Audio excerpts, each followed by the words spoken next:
Soul अपने लिए body खुद चुनती है? पिछले जन्मों का कोई दुश्मन इस जन्म में उनके घर में हिसाब बराबर करने के लिए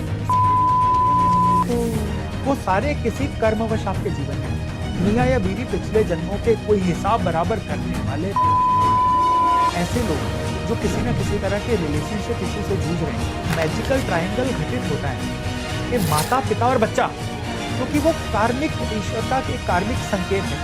अब इसका बाहर रहना ही आपके लिए मिल करना होगा, नहीं तो वो शादी नहीं चलेगी। जैसे कि किसी की कर्क राशि हो, वृश्चिक राशि हो, मीन राशि हो, किसी के साथ कोई जरूरी नहीं है रोमांस वाला रिश्ता कि आप अपनी कुंडली में जो कर्ज के कारक राशि है उसको थोड़ा और इजी कर देता हूँ। आपकी कौन सी राशि है, आपको क्या मैसेज, जो आपके साथ टाइम टू टाइम हो रहा है उसे एक्सेप्ट करें। कुदरत का ये पैटर्न होता है कि किसी पर्पस की वजह से ही हम यहाँ पे इकट्ठा होते हैं। जिसका भी फायर एलिमेंट एक लेवल का वही बराबर, तो उसका हल ये है। हेलो नमस्कार, बहुत बहुत स्वागत है आप सभी का happy life with Yogesh Sharma में, और मैं हूं आपके साथ मोनिका ग्रोवर। जैसा कि आप समझ ही गए कैसे आपको अपनी लाइफ को हैप्पी बनाना है, ये हम आपको बताएंगे योगेश शर्मा जी के साथ। और इस पॉडकास्ट में सच्ची दिल पर हाथ रखकर बताइएगा, क्या कभी आपको ऐसा महसूस हुआ है किसी से पहली मुलाकात में कि इससे आपका यकीनन पहले का कोई पुराना पिछले जन्म का नाता है? कभी किसी को देखकर क्लिक किया हो कि नहीं, इससे कभी तो पहले कोई मुलाकात हुई है? नहीं, हाँ, जो भी आपका जवाब है कमेंट बॉक्स में जरूर बताइएगा। और ऐसा हम क्यों पूछ रहे हैं ये आपको बहुत जल्द पता चल जाएगा, इसलिए बिना देर किए वेलकम करते हैं डॉक्टर योगेश शर्मा का। Welcome sir. धन्यवाद मोनिका, शुक्रिया। पहले बताइए, आपको मुझे देखकर कभी ऐसा लगा पिछले जन्म का कोई नाता है? देखिए, कोई ना कोई नाता हर एक का किसी ना किसी से किसी कारणवश होता है। बिना कारण दुनिया में कुछ नहीं होता है। जिनसे हम मिलते हैं सबसे, हमारे कुलीग से लेके हमारे डीएनए भाइयों बहनों तक, जीवन साथी से लेके माता पिता तक, हर किसी के साथ कोई ना कोई कार्मिक कनेक्शन जरूर होता है। उसके बिना कोई पत्ता भी नहीं हिलता, तिनका भी नहीं हिलता। मैंने मजाक में आपसे सवाल पूछा था, लेकिन बहुत बड़ा आंसर मुझे मिला है। दैट मीन्स हम जिससे मुलाकात करते हैं वो लाइफ का एक सर्कल है कि कभी ना कभी उनसे हमारा कोई नाता रहा। जी डेफिनेटली। देखिए, सबसे पहली बात तो ये है कि मैं इसको कैसे, ये बात जो है कैसे साबित होती है, मैं आपको एक आइडिया देता हूँ। सपोज करिए कि कोई एक इंसान किसी एक समय पे किसी एक जगह पे पैदा हुआ।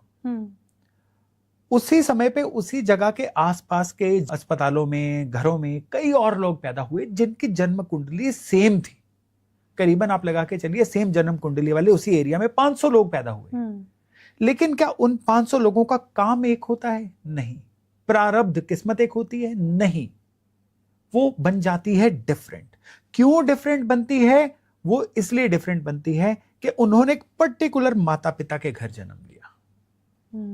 और वो जिन माता पिता के घर ने उस आत्मा ने जन्म लिया, वो पहले से डिसाइडेड होता है। होता क्या है कि हम लोग इस तल पे बात कर रहे हैं, लेकिन एक और तल है, एक और ट्रेस है, एक और लेवल है दुनिया का जिसमें ये एनर्जीज होती हैं, आत्माएं जिनको बोला जाता है।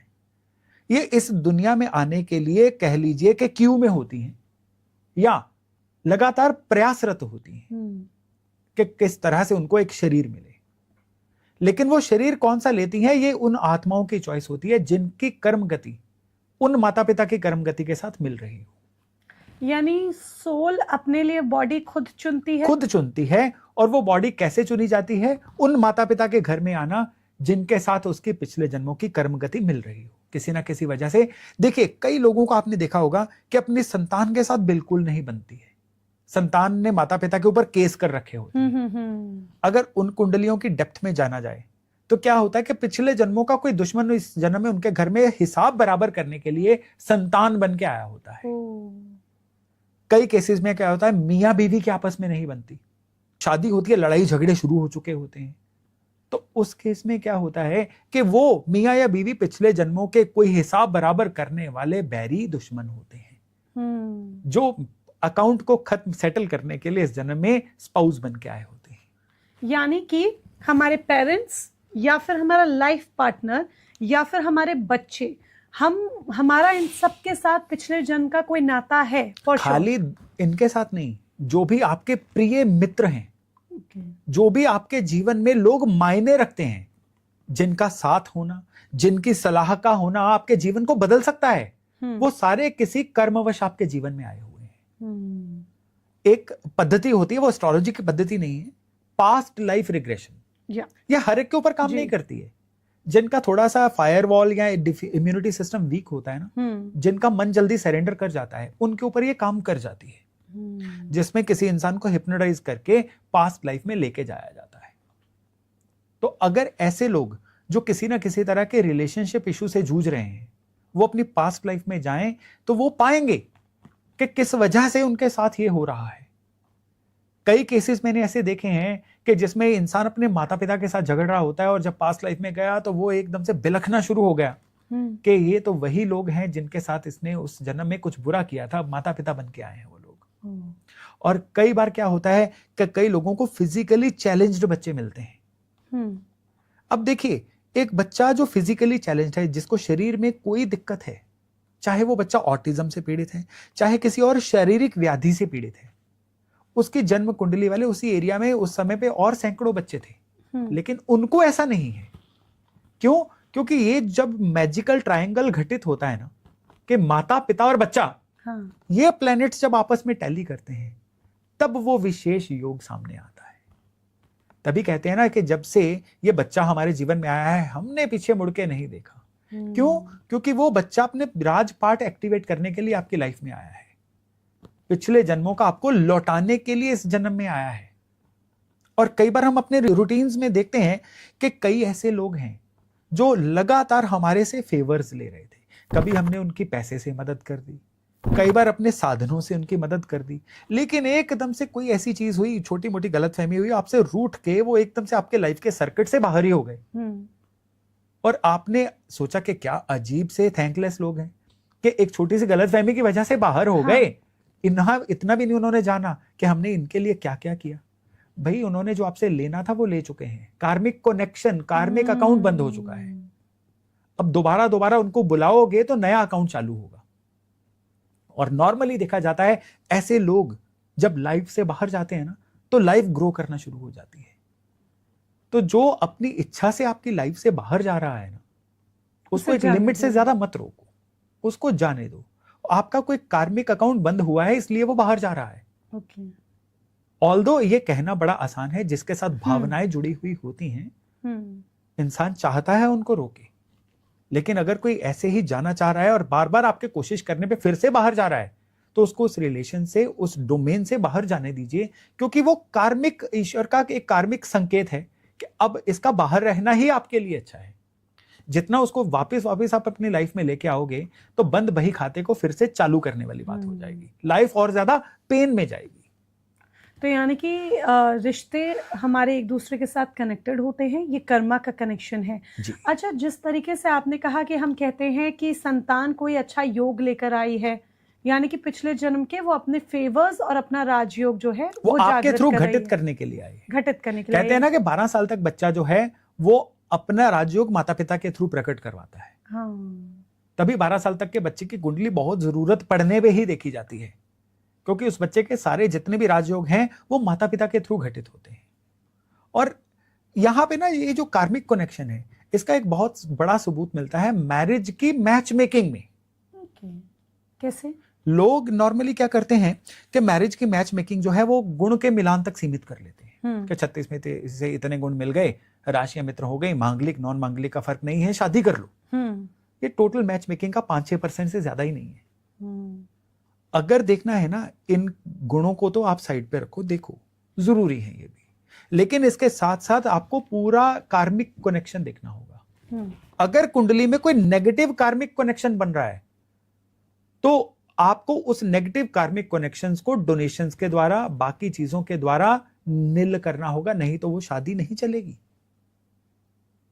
आपको कुंडली के अंदर ये देखना होगा कि ये जिनके साथ शादी हो रही है, ये कोई बहुत ज्यादा कार्मिक डेट्स लेके तो नहीं आ रहे, कि बहुत ज्यादा पेंडिंग कर्मास ऐसे तो नहीं लेके आ रहे जो आपके थ्रू होने हैं। बट ये हमें एस्ट्रोलॉजर से पूछना होगा, क्योंकि एस्ट्रोलॉजर्स कई बार इन चीजों पर नहीं ध्यान दिया जाता। ये होता है कि इतने गुण मिल रहे हैं। जितने अच्छे एस्ट्रोलॉजर्स हैं ना, वो नॉर्मली ये देख लेते हैं, वो देख लेते हैं। हाँ, अगर आप एस्ट्रोलॉजर से सलाह ही नहीं ले रहे हो, आप किस मोबाइल ऐप के थ्रू ही मैच मेकिंग कर रहे हो तो फिर ये चीज नहीं जानी जा सकती।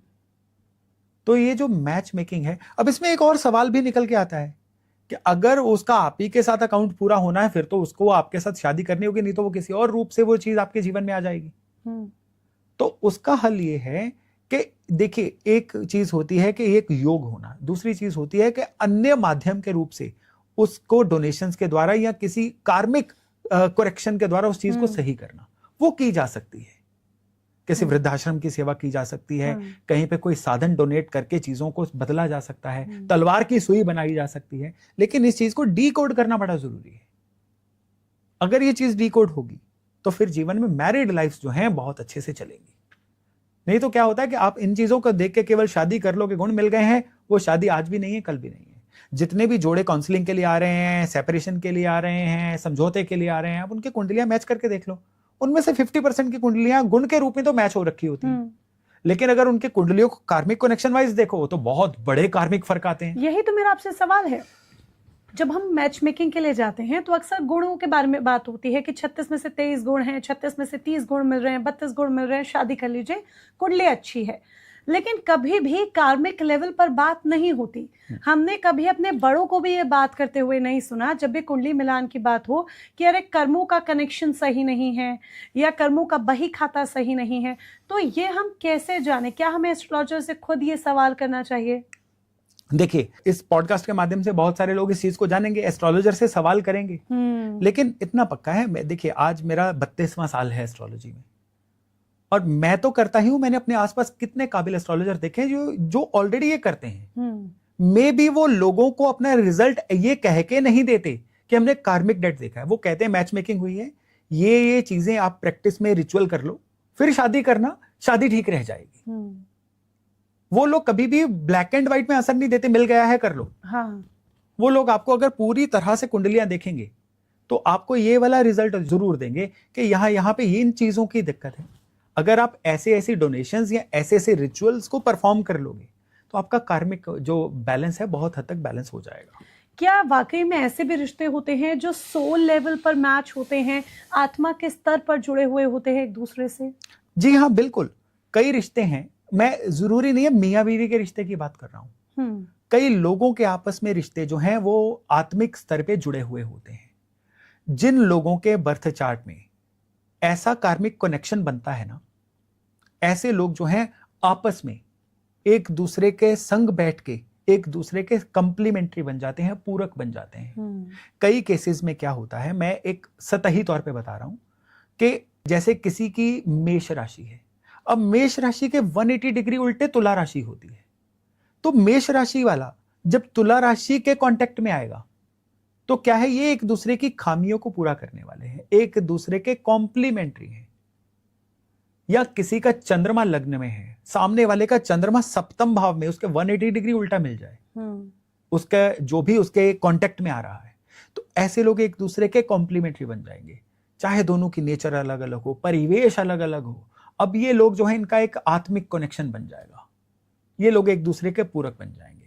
तभी मैच मेकिंग में कहा जाता है कि गुण चाहे कम मिल रहे हो, अगर किसी के लग्न जो है एक दूसरे से 180 डिग्री उल्टे हैं ना, तो उनके कुंडलियों में कितने भी फर्क हों वो आपस में अच्छे से जिंदगी को सॉर्ट कर ही लेंगे।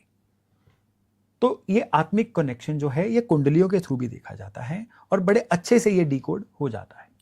डिकोड ये हो जाता है, लेकिन इस डिकोड को करने के लिए अगर हम खुद से भी कुछ समझना चाहें, जानना चाहें, तो इसे डिकोड करने के लिए क्या निशानियां होती हैं? क्योंकि कई बार ऐसा लगता है, जैसे हम मान लीजिए कोई नया दोस्त बना, पहली बार उससे बात हुई तो ऐसा लगता है इससे न जाने कितने सालों पुराना रिश्ता है, पहला ही जो मोमेंट होता है वो बस ऐसे क्लिक कर जाता है और आपका उसके साथ बहुत गहरा नाता बन जाता है। तो कैसे हम खुद डिकोड कर सकते हैं? देखिए, इसमें सबसे जरूरी है, देखिए आपका थॉट प्रोसेस, आपकी राशि है, जैसी आपकी राशि वैसी आपकी सोच। आप सपोज करिए, अब यहाँ पे एस्ट्रोलॉजी की थोड़ी सी बेसिक नॉलेज होना जरूरी है इन चीजों को जांचने के लिए। नहीं तो फिर एस्ट्रोलॉजर को कुंडली दिखानी पड़ेगी। जैसे कि किसी की कर्क राशि हो, वृश्चिक राशि हो, मीन राशि हो, ये राशियां जल की राशियां हैं। अब क्या है कि जल वाले के साथ बैठेगा तो उसको अपना जैसा फील होगा, कर्क वाला अगर वृश्चिक राशि वाले के साथ बैठेगा, दोनों के भावनाओं का स्तर एक जैसा होगा। वो बिल्कुल पहले ऐसे कि हमारी पहले से ही कोई जान पहचान है, वैसे वाली फीलिंग होगी। मीन राशि वाला वृश्चिक राशि वाले के साथ बैठेगा तो उसको अलाइन करने में कंपैरेटिवली आसानी होगी। लेकिन अगर इसका उल्टा हुआ, जैसे कि मेष राशि, सिंह राशि, धनु राशि, ये फायरी राशियां हैं। अब अगर जल राशि वाला फायरी राशि वाले के साथ बैठ जाए, उसको अब झंझट होने वाला है। अब फायरी राशि वाला जो है, उससे लंबी बातें होती नहीं, वो छोटी बातें करके खुश है, कम सुन के खुश है, कम बोल के खुश है। वो बोलेगा टॉक टू द पॉइंट। लेकिन जो मीन वाला है या कर्क वाला है, उसको ओवर डिटेलिंग के बिना बात का मजा नहीं आएगा। वो कहेगा मेरी तो ये सुनता ही नहीं। वहां पे आत्मिक कनेक्शन नहीं बैठेगा। तो राशियां कैसे बैठती हैं? एक दूसरे के तत्व के अनुसार। फायर तत्व होता है, जो फायर तत्व वाले लोग हैं, ये कम में ज्यादा समझना पसंद करते हैं। ये लंबी लंबी बातें नहीं कर सकते, चीजों को प्रिसाइज करते हैं, श्रिंक कर देते हैं। जितने भी बड़े ऑफिसर हैं ना, या जितने भी बड़े राजनेता हैं, उनके देखिए, जिसका भी फायर एलिमेंट एक लेवल तक पहुंचेगा ना, वही बड़ा बनेगा। तो जितने बड़े लोग हैं, वो अपने अंदर फायर को कल्टीवेट करते हैं, जागृत करते हैं, तभी बड़े बन पाते हैं। तो आप कभी भी नोट कर लीजिए, जो भी इंसान एक बड़े लेवल पे पहुंचा है ना, उसके पास बात करने का ज्यादा समय नहीं होता। उसको आप ओवर डिटेलिंग करोगे, वो कहेगा टॉक टू द पॉइंट। आप लिख के दे दो, एक कट टू नाउ, अब बता दो।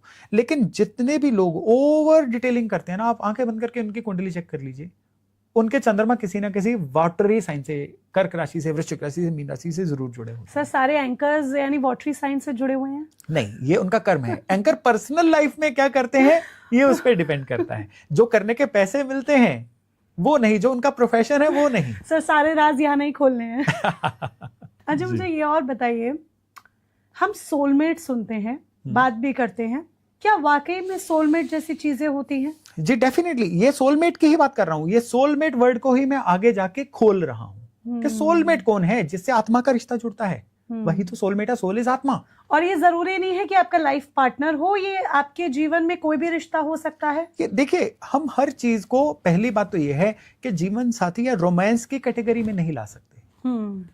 आपका अपने कुलीग से एक आत्मिक कनेक्शन हो सकता है, जिससे आप अपने अकाउंट्स की बात कर सकते हो, आप अपने वर्क के सीक्रेट शेयर कर सकते हो। ये जरूरी नहीं है कि किसी के साथ कोई जरूरी नहीं है रोमांस वाला रिश्ता हो। आत्मिक रिश्ता रोमांस वगैरह वाले रिश्तों से बहुत ऊपर होता है। ये आपका घर के किसी बड़े बुजुर्ग से हो सकता है, ये आपका अपने वर्क प्लेस पे हो सकता है, कईयों का अपने जीवन साथी से होता है, कईयों का अपने बच्चों से होता है। ये आत्मिक रिश्ता जो है ना, ये सोल कनेक्शन, ये प्री डिफाइंड होता है। और जिससे होता है ना, फिर वो आपका राजदार भी बनता है, आपका गाइड भी बनता है, मेंटर भी बनता है, और आपके लिए करेक्शंस का काम भी करता है। अच्छा, वन मोर पॉइंट आपने, क्योंकि सोलमेट्स की भी हमने बात की और इससे पहले हमने शादीशुदा जीवन की, कुंडली की, इन सब बारे में भी बात की। बहुत सारे रिश्ते आजकल हम देख रहे हैं, जैसे एलिमनी, एक साथ जीवन की पूरी जमा पूंजी फीमेल ले गई, यानी कि जो आपकी पार्टनर है वो ले गई। और लेटेस्ट बहुत सारे सेलेब्स के भी केसेस ऐसे आए। तो क्या ये भी कर्मा कनेक्शन है? देखिए, ये पेंडिंग कर्मा है, ये कार्मिक कनेक्शन है। ओके। और हम इस जीवन में इसको छोटी ब्रैकेट में देख रहे हैं कि उसके साथ शादी हुई, इतने साल उसके साथ निकाले, उसके बाद इतने पैसे उसको दे के विदा कर दिया अपने जीवन से। हमने एक पिक्चर का छोटा हिस्सा देखा। बड़ा हिस्सा क्या है? कार्मिक कनेक्शन को देखना, कि पिछले जन्मों के कौन से पेंडिंग कर्मास लेके वो स्पाउस उस जीवन में आया था। वो इसलिए आया था कि पिछले जन्म में आपने उससे बहुत कुछ लिया था जो वापस नहीं कर पाए थे। इस जन्म इस रूप में वो वापस लेने के लिए आया, और वो करना ही पड़ेगा, उसके बिना गति नहीं होगी। तो वो इसलिए ये घटनाक्रम बैठा। और इसमें एक और बात है कि इसमें जितना जल्दी इस चीज को दे के आप बरी हो जाते हो, वो जो पैसा आपने दिया हुआ होता है ना, वो आपके इनकम के रूप में बड़ी जल्दी आपके जीवन में वापस आ जाता है, बड़ी हुई इनकम के रूप में। लेकिन जितना आप उसको पैसे देने के बाद उसको कर्ज करते रहते हो, कोसते रहते हो, लगातार कंप्लेंट करते रहते हो, फिर वो पैसा वापस नहीं आता। यानी जब आप अपने जो चीजें आप दे चुके हैं, जो कार्मिक वजहों से लोग आपसे चीजें ले जा चुके हैं, जितना उन चीजों को कोसते रहेंगे ना, उतना वो चीजें आपके जीवन में बढ़ती चली जाएंगी, खराबियां बढ़ती चली जाएंगी। जितना उन चीजों के साथ सेटल हो जाएंगे, उतनी जल्दी आपके जीवन में रिकवरी होनी शुरू हो जाएगी। रिकवरी कैसे होती है? आपकी इनकम बढ़ जाती है, और जो जो आपने दिया होता है ना, किसी और रूप में आपके जीवन में आना शुरू हो जाता है। अच्छा, जिस तरह से आपने कर्मा की भी बात की, कार्मिक कनेक्शन की भी बात की, क्या व्यक्ति हमेशा अपने पेंडिंग कर्मास को पूरा करने के लिए जन्म लेता है? डेफिनेटली पेंडिंग कर्मास को करने के लिए जन्म लेता। मुझे एक बात बताइए, अगर लाइफ को बहुत मिनिएचर में देखना हो तो आज के दिन को देख लीजिए। आज के दिन में हमने सुबह कई काम सोचे थे या कई काम जो है हमारे से करवाए जाने थे।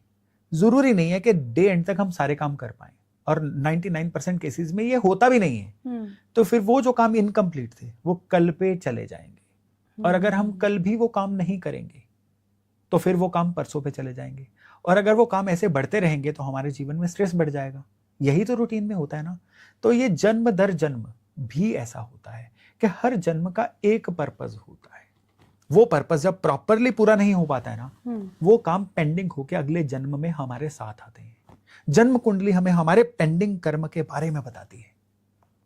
जन्म कुंडली हमें कैसे बताती है, इसको डीकोड करने के कई फॉर्मूले हैं, लेकिन उनमें से जो इजीली समझ आने लायक फॉर्मूला है, जो बड़ी आसानी से समझ भी आता है और काम भी करता है, वो है कि आप अपनी कुंडली में जो कर्ज के कारक राशि है उसको देखिए। कर्ज की कारक राशि कौन सी है? कन्या राशि। कर्ज का घर कौन सा है कुंडली में? छठा भाव। अब भाव अलग होता है, राशि अलग होती है, लेकिन बर्थ चार्ट में दोनों को एक ही जगह पे देखिए। जैसे कि किसी की भी कुंडली में जहां पे कन्या राशि होगी उस घर के प्रति आपका कोई ना कोई पेंडिंग कर्म है। बर्थ चार्ट में छठे भाव में जो भी राशि होगी वहां के प्रति भी आपका पेंडिंग कर्म है। थोड़ा और इजी कर देता हूं बात को उदाहरण के द्वारा। सपोज करिए किसी का मकर लग्न है।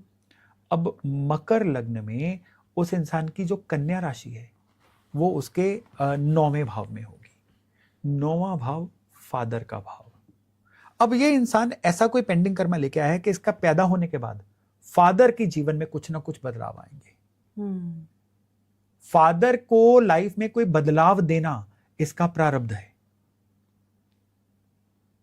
तो मकर लगन वाले जितने भी दर्शक इस वीडियो को देख रहे हैं वो ये जरूर देखेंगे कि जब वो पैदा हुए, उनके पैदा होने के कुछ सालों बाद फादर की लाइफस्टाइल में, फादर के काम कारोबार में या फादर की परिस्थितियों में कुछ बदलाव आए। ये पॉजिटिव भी हो सकते हैं, ये नेगेटिव भी हो सकते हैं, क्योंकि हर एक कुंडली अपनी अपनी है। लेकिन ये जरूर आए होंगे। यही कुदरत का एक वार्निंग पैटर्न है। अब सबसे बड़ी बात क्या है कि मकर वालों की जो छठा भाव है वहां पे है मिथुन राशि। अब मिथुन राशि इंडिकेट करती है आपके सोसाइटी में संबंध कैसे रहेंगे, आपके अपने भाइयों बहनों से संबंध कैसे रहेंगे। ये इनका प्रारब्ध है।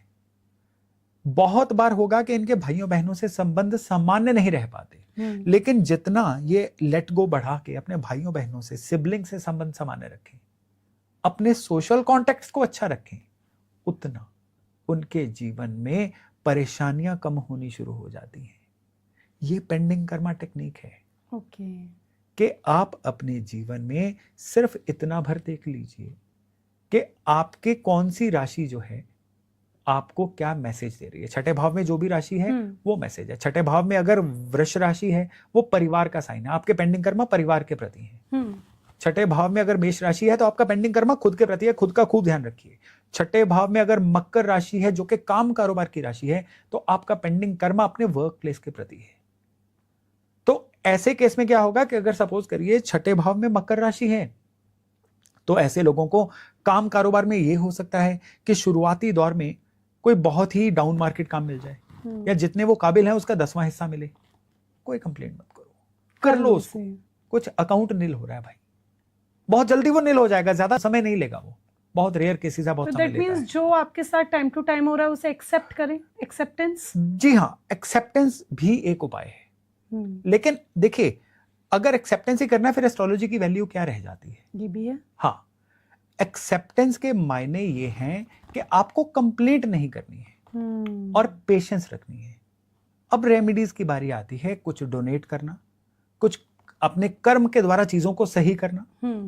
यहां पे ये जो रेमेडीज हैं ये समस्या का मैग्नीट्यूड कम करती हैं और जो समस्या है वो जल्दी निकल जाती है। This is how things work. Okay. जी।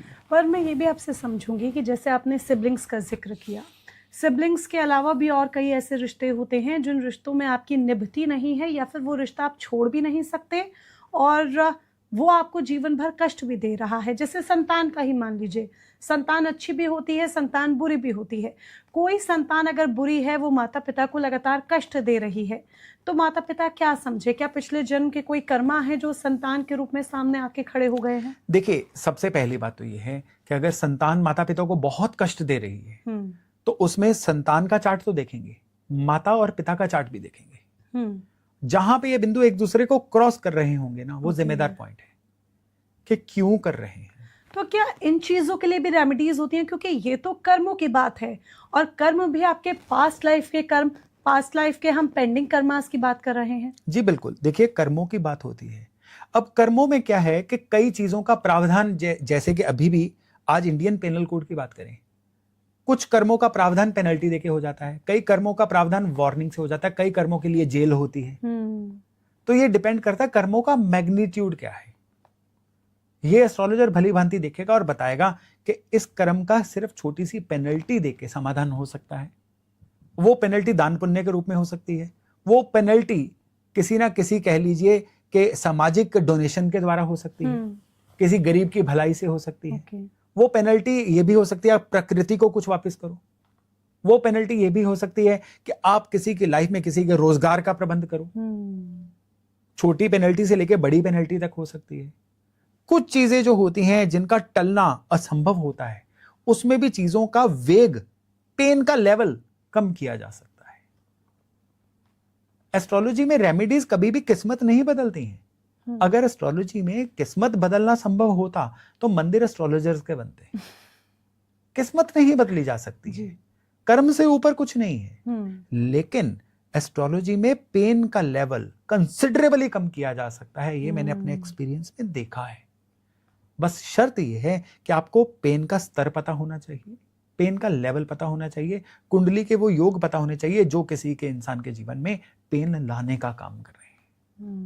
फिर उनकी डोनेशंस या उनकी जो भी पेनल्टी कुदरत को देनी है देके चीजों को कम किया जा सकता है। यानी बीमारी के लिए पेन किलर्स हैं। जी डेफिनेटली। बट अगर आप ये सोचे बीमारी जड़ से खत्म हो जाएगी तो वो पूरी तरह से मुमकिन नहीं। देखिए, जड़ से खत्म नहीं होगी, लेकिन बीमारी की इन्फेक्शन को कम किया जा सकता है। यस, पेन किलर्स हैं और उसके लिए मेडिसिन हैं, जैसे मैंने कहा। डेफिनेटली। अच्छा, ये जब रेमेडीज की भी बात आती है, फॉर एग्जांपल मैं अपने उसी एग्जांपल पे कंटिन्यू करती हूँ, या हम किसी और रिश्ते का भी जिक्र कर सकते हैं। अब अगर मान लीजिए हस्बैंड वाइफ है, वाइफ की दिक्कत है, वाइफ सही से नहीं रहती है, तो वाइफ तो रेमेडी करेगी ही नहीं। या जैसे मैंने संतान का एग्जाम्पल लिया, संतान तो रेमेडी करेगा ही नहीं। तो क्या ऐसे केसेस में सिर्फ एक पर्सन के रेमेडी करने से सोल्यूशन हो जाएगा? नहीं, देखिए इसमें नॉर्मली क्या होता है कि जो भी पार्टीज इन्वॉल्व हैं, स्टेक होल्डर्स हैं, उन सभी को रेमेडीज करनी होंगी। और अगर इनमें से 3 में से 2 लोग रेमेडी करने के लिए तैयार नहीं है, फिर वो प्रारब्ध है। इसका मतलब है कि कुदरत नहीं चाहती है कि आप चीजों को अभी ठीक करो, अभी पेन में से गुजरना होगा, अभी समय लंबा चलेगा। वो गलत हो जाएगा कि तीनों का प्रारब्ध कोई एक इंसान अपने ऊपर ले ले और चीजों को ठीक कर दे, वो फिर दिक्कत हो जाती है। कैसे समझे कि ये जो पर्सन है वो हमारे जीवन में सिर्फ और सिर्फ कष्ट देने के लिए आया है, या फिर ये जो पर्सन है वो हमारे जीवन को संवारने के लिए आया है? दोनों ही की चीजें। देखिए, यहाँ पे अगर बेसिक भाषा में बात की जाए तो जन्म कुंडली में सबसे अच्छे घर होते हैं त्रिकोण, 1st house, 5th house, 9th house. जितना ज्यादा इन घरों से जुड़े हुए प्लैनेट्स का आपके जीवन के प्राइम एज में दशाएं आ जाएंगी। जीवन की प्राइम एज क्या है?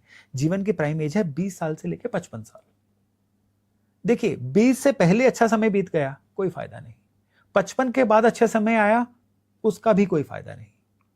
जितने भी जीवन में कोई इंसान ने पोजीशंस ली हैं, रिकॉर्ड्स बनाए हैं, मेमोरेबल काम किए हैं, एक्सेप्शंस हैं, लेकिन मेजॉरिटी लोगों ने 20 से 55 की एज में किए हैं। ठीक है।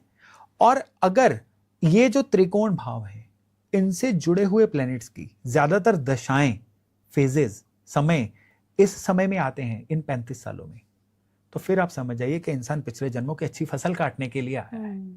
दूसरे नंबर पे 6ठा, 8वां, 12वां घर जो जीवन में परेशानियों को दिखाते हैं, ब्लॉकेजेस को दिखाते हैं, नुकसानों को दिखाते हैं, इनसे जुड़े हुए प्लैनेट्स का ज्यादातर दशाएं इस समय में आएंगी। तो समझ जाइएगा कि ये इंसान पेंडिंग कर्मों को निपटाने के लिए, भुगतने के लिए आया है। दो ही चीजें हैं, या तो भोगने के लिए आया है या भुगतने के लिए आया है। तो ये कुंडली देख के 1 मिनट में, फ्लैश में ही पता चल जाता है। आपको कभी अपनी लाइफ में फील हुआ कि ये पर्सन है, मेरा रिश्ता ये ऐसा है, चाहे वो आपके घर का कोई रिश्ता हो, बेटा बेटी, वाइफ, या कोई फ्रेंड या कोई कलीग, कि इससे मेरा यकीनन पिछले जन्म का रिश्ता है? आपका कभी कोई पर्सनल एक्सपीरियंस रहा ऐसा? जी डेफिनेटली, बहुत ज्यादा रहा, स्पेशली अपने परिवार को लेके। तो ये चीज 100% वाउच हो जाती है कि ये जो हम एज ए फैमिली इकट्ठे होते हैं, ये किसी ना किसी प्रारब्ध की वजह से है। और जब एज अ फैमिली चार्ट्स को देखते हैं तो इस एस्ट्रोलॉजी की ब्यूटीफुल साइंस पे विश्वास और बढ़ जाता है कि क्या ही पैटर्न निकल के सामने आते हैं। जो मेरी लाइफ में हो रहा है वो मेरी वाइफ या मेरे बच्चों के चार्ट में दिख रहा है, जो उनकी लाइफ में हो रहा है वो मेरे चार्ट से भी कहीं ना कहीं दिख रहा है। लेकिन ये तार तब जुड़ते हैं जब सभी कुंडलियां सामने खुली हुई हो, एक साथ। तो फिर कुदरत का ये पैटर्न होता है कि किसी पर्पस की वजह से ही हम यहाँ पे इकट्ठा हुए हैं। तो ऐसे तो अगर एक साथ हम इन कुंडलियों को देखें तो हर किसी की लाइफ को संवारा भी जा सकता है? जी बिल्कुल संवारा जा सकता है। उसके लिए मैं कुछ सरल उपाय हैं जरूर देता हूं कि एज अ फैमिली अगर आप अपने कई पेंडिंग कर्मास को सही करना चाहते हैं तो 3 काम जरूर करिए।